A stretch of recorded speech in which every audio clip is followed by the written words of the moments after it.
Este podcast é produzido pelo Correio Brasiliense. A gente está falando do fato de que em breve a aprendizagem das nossas crianças vai ser afetada, porque a sala de aula aquece, você não tem ventilador em todas as salas, você não tem condição de colocar ar-condicionado em todas as salas, você não tem sequer energia para suprir a demanda de energia.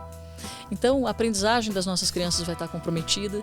Todas as vezes que há uma pandemia como que a gente acabou de ver, que é um desequilíbrio, né, entre homem e natureza, nós mulheres somos as primeiras a perder os postos de trabalho, porque existe uma divisão do trabalho que lega os cuidados domésticos a gente. Então existem consequências muito evidentes, como por exemplo a ausência de energia por vários dias que afetou a cidade de São Paulo, ou mesmo o ciclone que atingiu o Rio Grande do Sul.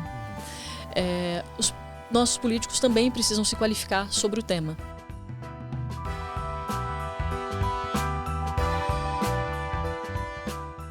Olá, no ar mais um podcast do Correio Brasiliense. Eu sou Denise Rotenburg e aqui comigo Carlos Alexandre, editor de política do Correio. E hoje nós recebemos Mônica Sodré, da Rede de Ação Política pela Sustentabilidade, RAPS, como ficou conhecida, né? Mônica, é um prazer receber você aqui. Muito bem-vinda ao podcast do Correio. Obrigada, Denise. Obrigada, Carlos. Prazer estar com vocês. Pois é, e você está em Brasília, veio participar de uma reunião no Senado Federal sobre sustentabilidade, COP28. Conta pra gente o que foi discutido lá. Exatamente. Essa sessão temática foi um requerimento da senadora Leila, que hoje é uma parlamentar que tem se envolvido sobremaneira com a questão de clima. É a parlamentar que conseguiu fazer aprovar no Senado Federal a criação de um comércio brasileiro de emissões, que é basicamente o que a gente chama de mercado regulado de carbono, assunto que está tramitando agora na Câmara dos Deputados. E por iniciativa dela, um conjunto de organizações da sociedade civil esteve em Brasília hoje, durante a manhã, levando recomendações ao governo brasileiro relativas à COP28. A COP é a Conferência das Partes, é a principal conferência de clima mundial, onde os países se encontram para negociar suas metas e suas ambições relativas a clima. E nós temos, no caso do Brasil, a oportunidade de sediar a COP30 em 2025. Então a COP28 ela é importante para a gente por si só, porque é um dos espaços mais importantes de clima do mundo, mas ela também nos prepara para o que a gente vai encontrar na COP30. E hoje pela manhã tivemos a oportunidade de levar uma série de recomendações ao governo brasileiro. Que tipo de recomendações foram levadas? Denise, a primeira delas que eu gostaria de destacar é a importância do parlamento. Nós temos 513 deputados e 81 senadores nas duas casas legislativas. Em geral, quando a gente discute clima, a gente costuma olhar só para o governo executivo federal. Agora, com o Ministério do Meio Ambiente, também interlocução com o Ministério da Fazenda, mas isso é insuficiente diante dos desafios que o mundo tem pela frente na questão climática. Nós precisamos que o parlamento se ocupe do futuro, que o parlamento frequente o mundo, porque os parlamentares também são defensores dos interesses nacionais. A minha fala foi um pouco nesse sentido, do ponto de vista político, como organização política que a RAPS é. Mas também levei algumas sugestões de cunho mais técnico. Por exemplo? Que eu separei no âmbito doméstico e no âmbito internacional. No âmbito doméstico, a gente precisa reduzir desmatamento. Aliás, precisamos reconhecer o trabalho que o governo brasileiro tem feito, em especial com o Ministério do Meio Ambiente, mas não somente esse ministério, para conter desmatamento. Os dados comparativos desse ano em relação ao ano passado demonstram uma queda de quase 50%. E isso é muito relevante, considerando que o Brasil é o quinto, sexto maior emissor de gases de efeito estufa, e que boa parte disso é mudança no uso do solo e advém de desmatamento. Então, o governo acerta, ao chegar à COP28, com bons indicadores na pauta ambiental, em especial no desmatamento. Em âmbito doméstico, essa foi uma das recomendações que eu levei, em nome da RAPS, de que nós sejamos mais incisivos no combate ao desmatamento. E vocês fizeram considerações em relação ao âmbito externo também? Fizemos. Uma delas o Brasil tem a oportunidade, nos próximos 2 anos, de sediar, de presidir ou recepcionar 3 pautas internacionais importantes. O Brasil vai presidir o G20, o grupo das 20 das maiores economias do mundo, vai presidir o BRICS Plus, que é um conjunto de países que agora foi adicionado ao grupo dos BRICS, e também a COP30, que é a COP que vai ser sediada em Belém, mas é uma COP do Brasil. Esses 3 espaços, eles precisam ser ocupados a partir da resposta para uma pergunta, que é o que o Brasil vai querer dos seus resultados ao final dessas 3 agendas. A nossa avaliação é que o Brasil deveria se comportar como um país ambicioso, que seja capaz de prover soluções verdes para o mundo.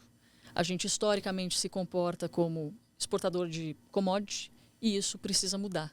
Nós temos hoje, por exemplo, no agro, tecnologia suficiente, desenvolvimento tecnológico suficiente para exportar para o mundo como solução. E boa parte dos países não tem solução, por exemplo, do ponto de vista energético ou da produção de alimentos. Isso coloca o Brasil numa posição muito privilegiada. Então, uma das recomendações em âmbito externo foi que a gente consiga destravar alguns espaços internacionais, fóruns multilaterais, como, por exemplo, a Organização Mundial do Comércio e outros espaços multilaterais que estão fragmentados, que o Brasil possa liderar uma agenda do Sul global nesses temas, como, por exemplo, energia e alimentos. Quer dizer, em relação à COP30, que vai ser em 2025, então está se desenhando aí 2 anos, um período de 2 anos que o Brasil tem uma oportunidade, digamos assim, de mostrar que está atuando e que pode servir de referência ou assumir um protagonismo nessas questões ligadas à sustentabilidade. Seria isso? É isso, embora a gente precise lembrar que o Brasil, como eu disse, é o 5º ou 6º maior emissor de gás de efeito estufa. No entanto, o problema do mundo que aquece, e isso a ciência já sabe, ele está relacionado muito mais a combustível fóssil e às economias industrializadas do que necessariamente a desmatamento. Isso, obviamente, não nos desobriga de fazer a lição de casa. Mas o principal, num mundo que aquece, é a gente discutir alternativas ao petróleo e, mais do que isso, compromissos concretos dos países de quando é que a gente para de explorar e de fazer uso de novas perfurações de petróleo. Esse compromisso ainda não veio de maneira clara. Esperava-se que ele viesse há cerca de 2 anos. Os termos são sempre um pouco genéricos e não existe uma data clara em que o mundo acorda de deixar de fazer uso de petróleo. Pois é, a gente vê que enquanto houver petróleo, vai ter alguém querendo explorar, né? E nós estamos aí numa transição. E tem os carros. Eu vou ir para a questão dos carros, porque esse é um problema no Brasil, especialmente nas grandes cidades. Brasília também não tinha engarrafamento, hoje tem. E a gente vê que o mundo está caminhando para uma disputa entre o combustível, entre o carro elétrico e o carro movido a biocombustível. O Brasil hoje tem um parque, né, capaz de abraçar os carros movidos a biocombustível, mas não tem um parque de abastecimento para o carro elétrico. Nos seus estudos, o que é possível tirar dessas coisas? Qual que vai prevalecer? Denise, é uma questão complexa. O primeiro é, do ponto de vista das recomendações, o carro elétrico que tenha a possibilidade de ser movido a biocombustível, ele é imbatível do ponto de vista de eficiência. Esse é um dado. Agora, existe, na minha opinião, um certo frisson com o carro elétrico, sendo que a gente se esquece de que ele é um carro muito mais intensivo em mineral. Então, a quantidade de cobre ou de outros bateria, metais, né? Exato, que vai num carro desse é muito maior do que a que vai num carro comum. A gente precisa tomar cuidado para não resolver o problema do petróleo e criar problemas em outros lugares, porque essa transição que é mineral intensiva, ela vai significar exploração mineral em algum lugar. O Brasil está sentado em cima de algumas das maiores reservas do mundo. Então, o potencial de conflito para os próximos anos também, ele é imenso diante disso.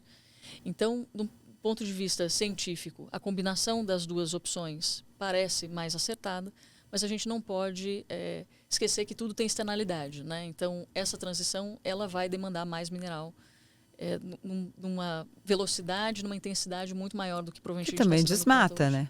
Também. A exploração mineral. Então, quer dizer, você está resolvendo o problema da combustão, mas não o problema do desmatamento. E com consequências sociais também, né? A gente sabe, no caso da mineração, as externalidades que isso traz para o entorno. É preciso cuidar disso também. Então, não tem resposta fácil, né? E nem resposta simples. Mas a gente sabe que hoje, diante do que o mundo ainda pode emitir de gases de efeito estufa, a exploração de novas jazidas de petróleo está completamente fora do que a gente desejaria. É claro que não dá para achar que vai ser de um dia para o outro. E, na minha opinião, esse debate também deveria ser melhor colocado, né? De quanto tempo a gente vai precisar de petróleo ainda? Quanto tempo vai demorar a nossa transição? Como é que isso vai ser feito? São mais perguntas do que resposta, eu acho, que a gente tem ainda hoje. Eu queria ouvir sua opinião, Mônica, sobre a questão do meio ambiente. Você colocou muito bem, e a gente pode falar isso num outro momento, do trabalho que vem sendo feito pelo Executivo Federal em relação à fiscalização do desmatamento. E você já mencionou aqui que seria muito bem-vindo um posicionamento mais, digamos assim, contundente, digamos, do Legislativo. Me parece que seria um pouco isso. Mas eu queria falar um pouquinho lá na ponta, porque a gente está falando, digamos assim, numa escala federal, etc. Mas a gente sabe que os problemas ligados às mudanças climáticas afetam muito quem está lá na ponta. Eu me refiro ao município, à prefeitura, ao Estado. Nós vimos aí o drama que aconteceu em São Paulo, por exemplo, onde 600 mil pessoas ficaram sem luz, né, por baixo. Eu queria aí ver minha pergunta. Como os municípios e os estados podem entrar mais nessa discussão? Como fazer com que essa preocupação, essa consciência ambiental que a gente vê com alguma frequência aqui em Brasília, ela apareça lá na ponta? O que precisa ser feito? Bom, primeiro tem uma questão do eleitor, né? Eu acredito que isso vai virar uma questão da política o dia que o eleitor passar a cobrar também esse assunto. Provavelmente isso vai ficar mais frequente, lamentavelmente. Né? A gente já teve um dos dias mais quentes dos últimos 125 mil anos. Eu acho que naturalmente esse assunto vai entrar na agenda do eleitor como cobrança para os políticos. No caso dos políticos, eu acho que também não tem resposta simples. A gente precisa de recursos para adaptação dos municípios, né? E isso vai ser demandado possivelmente da União. Adaptar os municípios desde questões muito simples, né? Que pode parecer para quem está nos escutando que a gente está falando de coisas muito etéreas, muito distantes da vida cotidiana. Mas a gente está falando do fato de que em breve a aprendizagem das nossas crianças vai ser afetada, porque a sala de aula aquece, você não tem ventilador em todas as salas, você não tem condição de colocar ar-condicionado em todas as salas, você não tem sequer energia para suprir a demanda de energia. Então, a aprendizagem das nossas crianças vai estar comprometida. Todas as vezes que há uma pandemia como que a gente acabou de ver, que é um desequilíbrio, né, entre homem e natureza, nós, mulheres, somos as primeiras a perder os postos de trabalho, porque existe uma divisão do trabalho que lega os cuidados domésticos a gente. Então, existem consequências muito evidentes, como, por exemplo, a ausência de energia por vários dias que afetou a cidade de São Paulo, ou mesmo o ciclone que atingiu o Rio Grande do Sul. Os nossos políticos também precisam se qualificar sobre o tema. Quando eu me refiro ao Legislativo Federal, eu me refiro ao fato de que, por exemplo, projetos de lei sobre regularização fundiária, que estão em discussão no parlamento hoje, eles podem acarretar em mais desmatamento. O parlamentar precisa entender que mais desmatamento num mundo que aquece é na direção contrária do que a gente esperava. Isso vai significar, por exemplo, quebra de safra no futuro e um alimento mais caro no prato do brasileiro.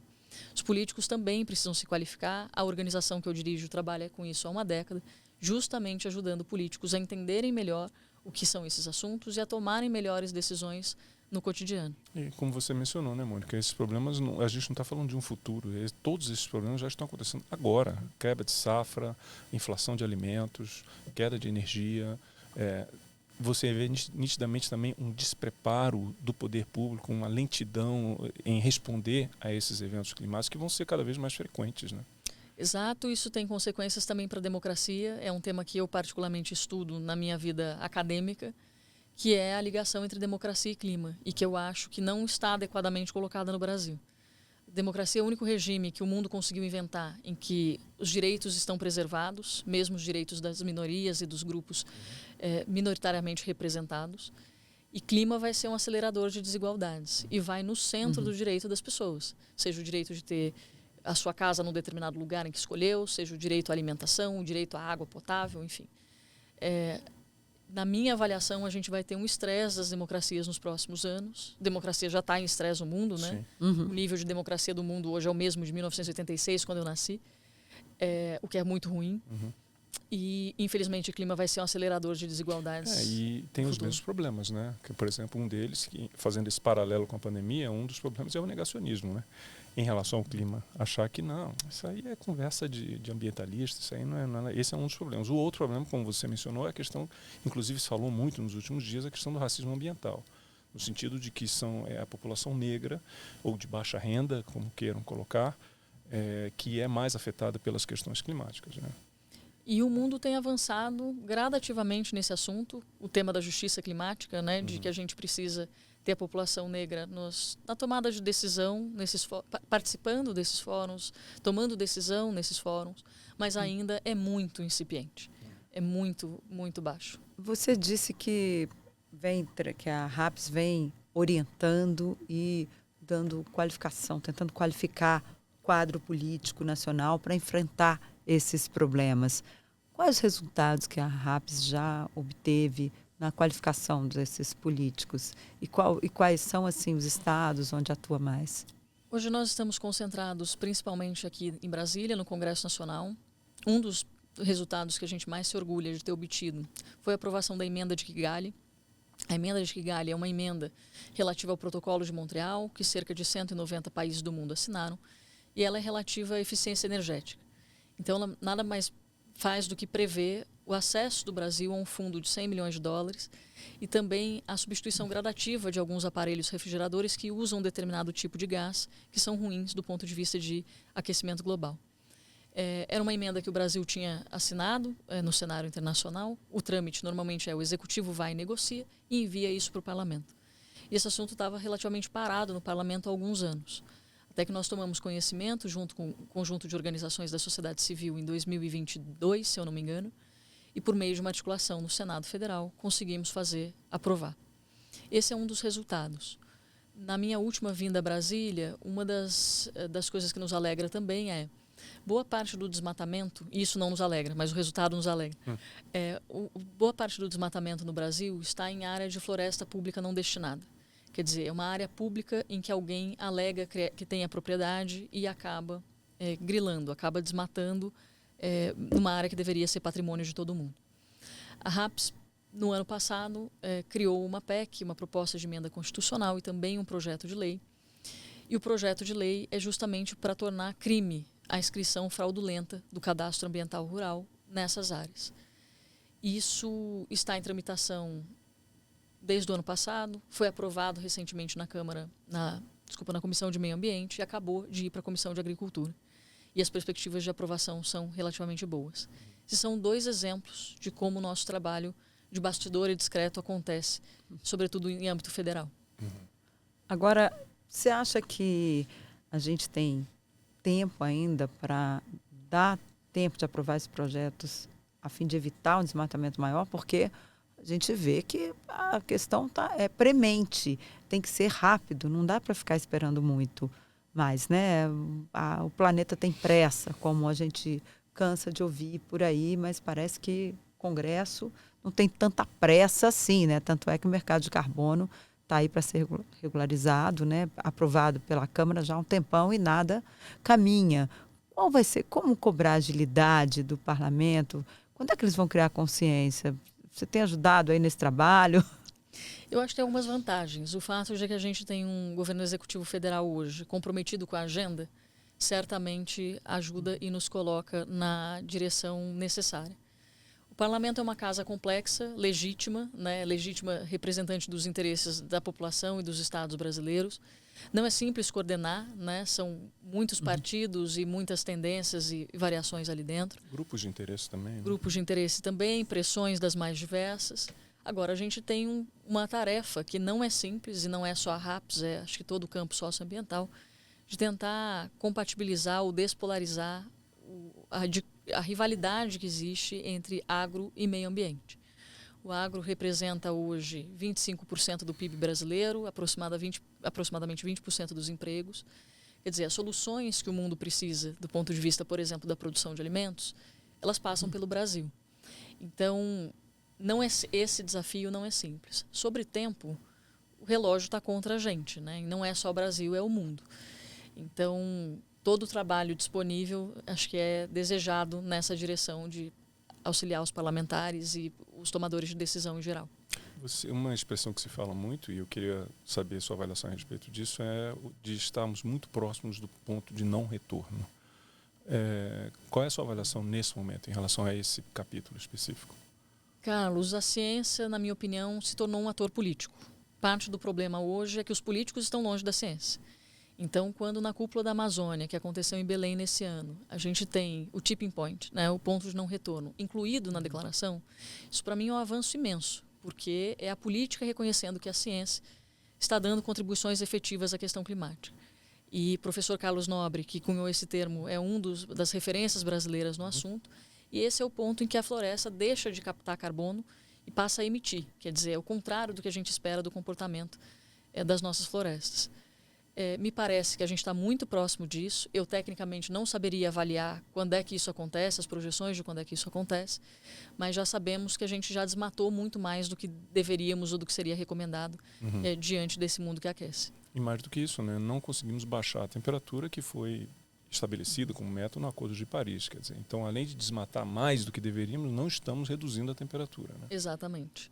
A COP desse ano, ela procura fazer uma avaliação global, né, um apanhado geral, sem individualizar países, mas de como está o cumprimento das metas que cada um dos países do mundo concordou lá no Acordo de Paris em 2015, se eu não me engano. 2015. Exatamente. Chama-se Global Stocktake. É justamente essa avaliação coletiva. O relatório vai estar disponível em breve, mas a gente já sabe que o mundo está muito distante do que deveria e que a gente não está cortando emissões. Você acha que a gente pode falar, desculpa, Denise, só para não perder o raciocínio. Claro. Você mencionou aqui, entre alguns outros efeitos que não são necessariamente ambientais, né, por conta dessa emergência climática. Se referiu, por exemplo, a esse estresse democrático e a questão da desigualdade social. Você acredita que é possível ou chegará algum momento em que a questão climática se tornará em escala de pandemia, porque vai atingir o mundo inteiro e exigirá medidas emergenciais em escala global, como aconteceu em 2019, 2020? Eu acredito que a tendência é de agravamento. Isso vai atingir a todos, mas não vai atingir a todos da mesma maneira. E aí o sentido de emergência também muda de acordo com quem é atingido. Né? A gente sabe que são os mais pobres, os mais vulneráveis. No caso do Brasil, existe um componente racial muito grande. Né? Os mais pobres e mais vulneráveis, em geral, são também negros. E que, portanto, essas pessoas são justamente as que não estão no espaço de tomada de decisão, as que têm mais dificuldade de acessar informação e de participar do processo de escolha do processo político. Então, eu acredito que vai ser mais emergente e que vai ser mais constante, mas não necessariamente isso vai atingir todo mundo da mesma maneira. E aí a resposta do mundo também varia em decorrência disso. Né? Cada país vai tomar a decisão de acordo com cada um vai de acordo com o freguês, né? Aquela coisa. E a gente vê as guerras agora, né? A Europa estava discutindo transição energética, quer dizer, transição para um modelo mais sustentável, do ponto de vista de produção de energia.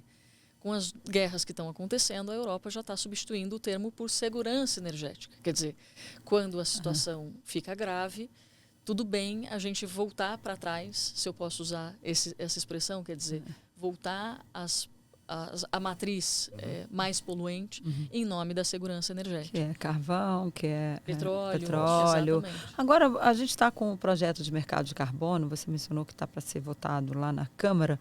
Quais são os principais pontos aí que o Brasil pode ter mais protagonismo quando esse projeto for aprovado? O que a RAPS vai sugerir de alteração no que já está posto até agora?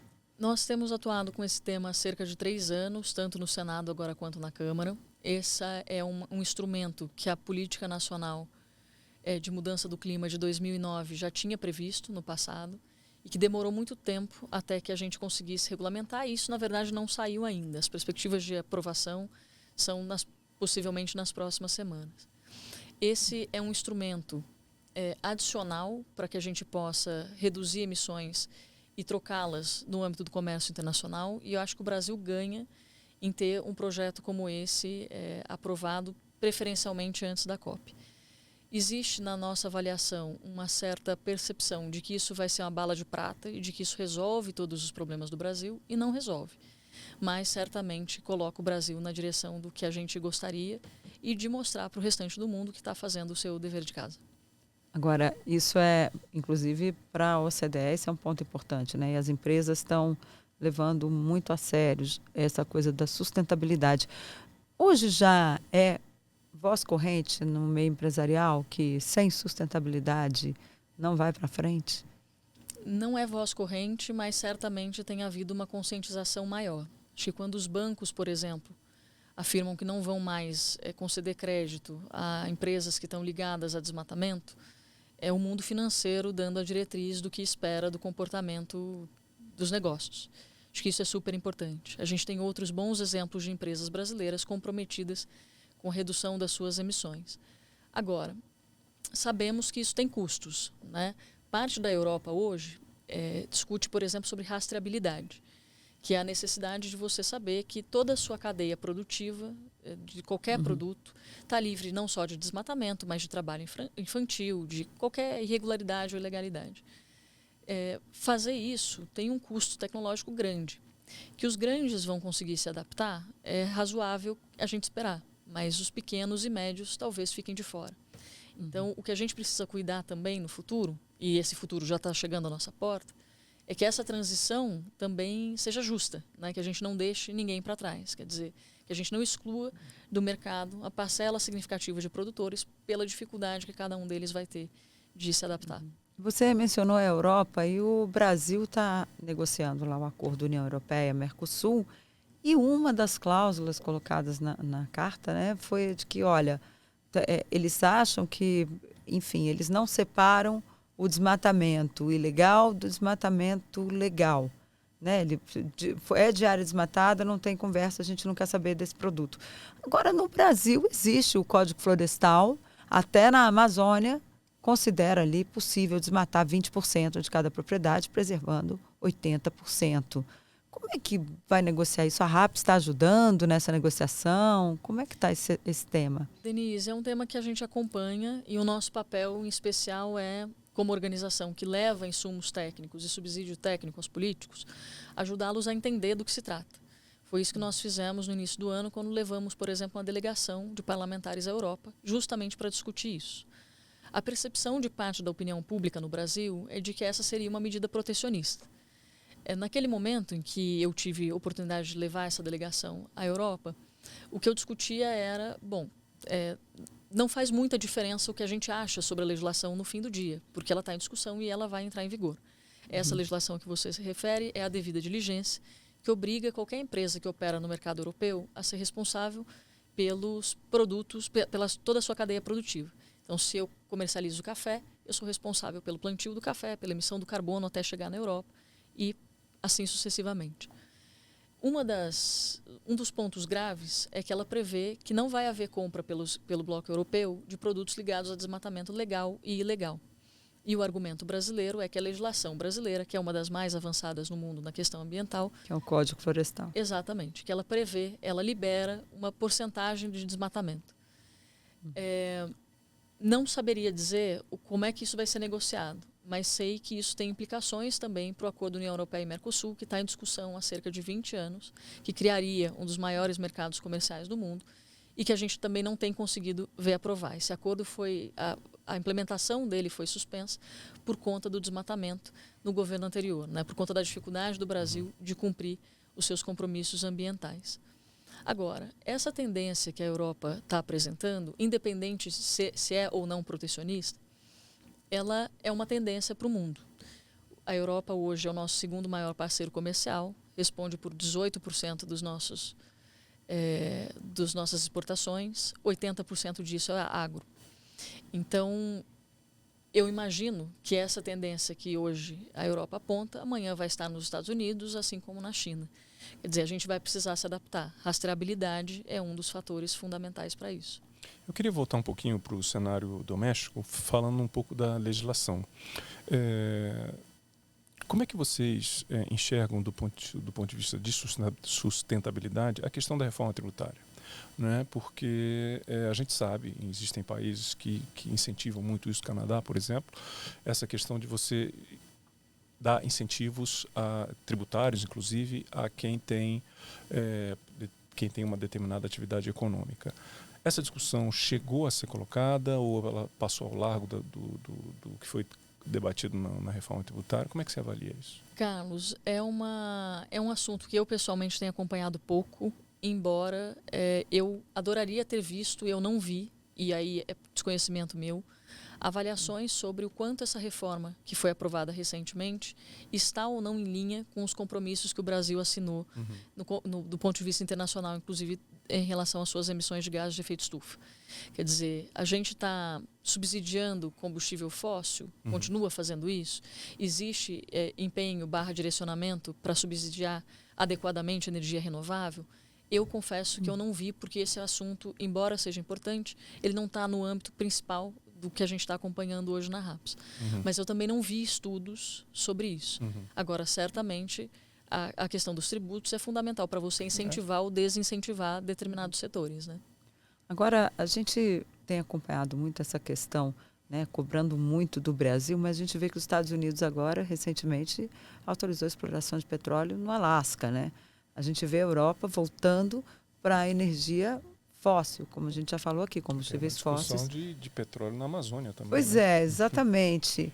Como é que fica o mundo falando, olha, a impressão que a gente tem é assim, olha, tudo bem, vamos fazer aí, vamos botar tudo em energia renovável, mas olha, a gente ainda tem que explorar aquilo ali, é preciso voltar para cá, porque ainda não tá, essas energias ainda não estão em grande escala. De manhã fala uma coisa, de tarde fala outra. Exatamente, tipo assim, de dia Maria, de noite é João, entendeu? Não se decide. Quando é que a gente vai ter ali uma consciência maior na sua avaliação? Bom, esse é parte do problema, né? Ou parte da crítica, de que as conferências das partes, as COPs, a despeito de serem fóruns importantes de negociação, a despeito do Acordo de Paris ter obrigado os países a reportarem suas emissões, né? Acompanharem e reportarem as suas emissões, o que não era uma obrigação antes disso, a despeito disso e do próprio Acordo de Paris, os países estão falando mais do que fazendo do ponto de vista da implementação. Faltação. Exatamente. Então, esse é um primeiro ponto, né? Agora, a credibilidade. Quer dizer, cada vez se anunciam coisas, mas não necessariamente elas são cumpridas. A segunda tem a ver com os próprios fóruns multilaterais. Essas condições, falei sobre isso hoje no Senado, as condições políticas que deram origem ao Acordo de Paris, na minha avaliação, sequer existem no mundo de hoje. O multilateralismo, né, a concertação de países em torno de temas que afetam mais de um país. A coletividade. Né? Exatamente. Esses espaços não estão funcionando mais adequadamente como funcionaram no passado. A ONU, por exemplo, né, cada dia mais enfraquecida. E a Organização Mundial de Comércio é a mesma coisa. A paralisia que tomou conta da organização, sobretudo para aqueles que têm demandas e que não conseguem ver as suas demandas favorecidas ou implementadas. Então, o segundo desafio é da revitalização desses espaços. E né? quebrar a polarização, né? Que parece estar tomando conta do mundo. Até porque é um problema que ultrapassa as fronteiras nacionais. Ninguém vai resolver o problema sozinho, né? Pode um país cortar suas emissões absurdamente, isso não resolve o problema do mundo, né? Então, não é simples. Na minha opinião, é consciência política. Por isso que votar bem é importante. Ano que vem a gente tem eleição em nível municipal. E eu deixo aqui um apelo para todo mundo que nos escuta, de que votem bem e votem por aqueles que têm consciência climática, também consciência da justiça climática, da importância da intersecção entre clima e raça. E é isso, é um processo de educação. Você tocou num ponto que eu ia mencionar agora. O próprio nome da RAPS, né, Rede de Ação Política pela Sustentabilidade, ela já sugere essa ideia. A ação política, naturalmente, ela não se limita a governos nem partidos, ela está no cidadão também. O cidadão, ele tem e ele pode agir politicamente. Mas eu queria saber de você de que forma ele pode agir lá na ponta, sabe? O cidadão que acorda, vai para fazer compras ou está na cozinha, vê aquele monte de produtos. Como é que ele pode contribuir para a sustentabilidade? Ou você acha que isso é um grão de areia ou uma gota no oceano? Como é que você avalia essa questão? Todo comportamento importa. Então, é claro que a gente está falando aqui de petróleo, de gás, de mineração, como se isso fosse muito distante da população. Mas, primeiro, a consciência política para o voto é importante. Na hora de abastecer o seu carro, você tem uma opção muito mais sustentável do que a outra. Quando você tem um carro flex, por exemplo, né, abastecê-lo com etanol ou com gasolina. O etanol é muito mais limpo do ponto de vista das emissões. Separação de lixo para os lugares em que há coleta. Infelizmente, isso não é verdade para todo o Brasil. E a gente precisa lembrar que nós ainda temos problemas do século passado para resolver. Né? A gente fala de um pedaço do Brasil que está no século XXI, mas nós temos problemas de esgotamento sanitário, quando 50% da população não tem acesso. Os aterros sanitários também, o Brasil descumpriu a lei que havia sido aprovada. Quer dizer, e sucessivamente, né? Porque o prazo para a implementação já foi alterado mais de uma vez. Então, para mim, a chave disso é política. É a política quem tem poder de mudar a vida das pessoas. A gente precisa de melhores tomadores de decisão, levando em conta a pauta climática, a despeito das suas diferenças políticas e ideológicas. Maior engajamento também, né? E educação também, né? Também. Sim. E que não seja visto como uma pauta da esquerda, né? Porque, em geral, é visto como pauta da esquerda. A gente tem pesquisa que demonstra isso. Isso está além das diferenças partidárias. Mas é muito distante, assim, da direita, essa pauta climática? Ou ali, não, é uma pauta da esquerda? Qual é o percentual que vê isso como uma pauta da esquerda? Nós temos uma pesquisa da RAPS com a Fundação Getúlio Vargas, na legislatura anterior, então a gente não repetiu ainda para essa legislatura, que ouviu cerca de 150 deputados federais e senadores. O que a gente percebe esse assunto é visto como esquerda, então tem um engajamento maior, ou melhor, havia um engajamento maior de parlamentares à esquerda naquele momento, e existe também um certo descompasso para além da questão ideológica. Então, quando perguntado sobre qual o desafio primordial para endereçar a questão climática no Brasil, o que a gente esperava escutar era combate ao desmatamento, uma vez que boa parte das emissões brasileiras advém de mudança no uso do solo. E a resposta de boa parte dos parlamentares é investimento em energia renovável. Então, nós temos não só uma percepção de que o assunto não afeta todo mundo igualmente, tanto que alguns parlamentares de uma determinada posição ideológica se engajam mais com o tema, mas também temos um leve descolamento sobre quais deveriam ser as prioridades para atacar o problema. Ou seja, existe uma miopia, né? Pode-se dizer, né? Que eles não enxergam o problema, onde são as prioridades, né? E falando por uma organização que está há 12 anos trabalhando com políticos, a percepção é de que os problemas são sempre muito maiores, né? De que há sempre um assunto mais urgente na pauta do dia e de que esse é um assunto que pode ficar para depois. A questão é que não serão nossos filhos e netos a viverem num mundo mais hostil. Né? Nós estaremos lá. Você mencionou o professor Carlos Nobre, ele deu uma entrevista aqui para o Correio, nós publicamos na segunda-feira, e ele falou, tem um trecho da entrevista que me deixou realmente muito impressionado quando ele disse que uma pessoa de 80 anos, ao longo da vida dela, ela enfrentou em volta de 5 ondas de calor, e que essa geração de pessoas nascidas a partir de 2020 vai enfrentar 30 ondas de calor. Ou seja, não é uma questão ligada ao futuro, isso está acontecendo já. Né, isso. Então, assim, é muito impressionante ver isso. Né? Me parece que agora a imprensa tem se dado conta disso também, do ponto de vista de cobertura. A gente tem visto o tema entrar na agenda, tem visto isso entrar na agenda política também, mais recentemente. O fato de que o governo federal tem cerca de 17, 19 pastas olhando para a questão climática é uma evidência disso. Mas do ponto de vista de solução concreta para um problema que é complexo, a gente ainda parece como sociedade, e aí não é só Brasil, mas mundo, está muito atrás do que a gente precisa. Ok, Mônica, infelizmente nosso tempo acabou, mas já fica o convite para você voltar ao podcast do Correio Brasiliense. Muito obrigada. Algo me disse que ela precisará vir mais vezes aqui para Brasília. É, né? verdade, especialmente quando fizer aí essa segunda pesquisa, já fica o convite para você trazer essa pesquisa aqui para a gente debater com os nossos ouvintes e telespectadores. Obrigada, Denise, obrigada, Carlos, obrigada a todo mundo que nos acompanhou. Obrigada, Alexandre. Obrigada, Mônica. E para você, que esteve com a gente aqui até agora, muito obrigada e até a próxima.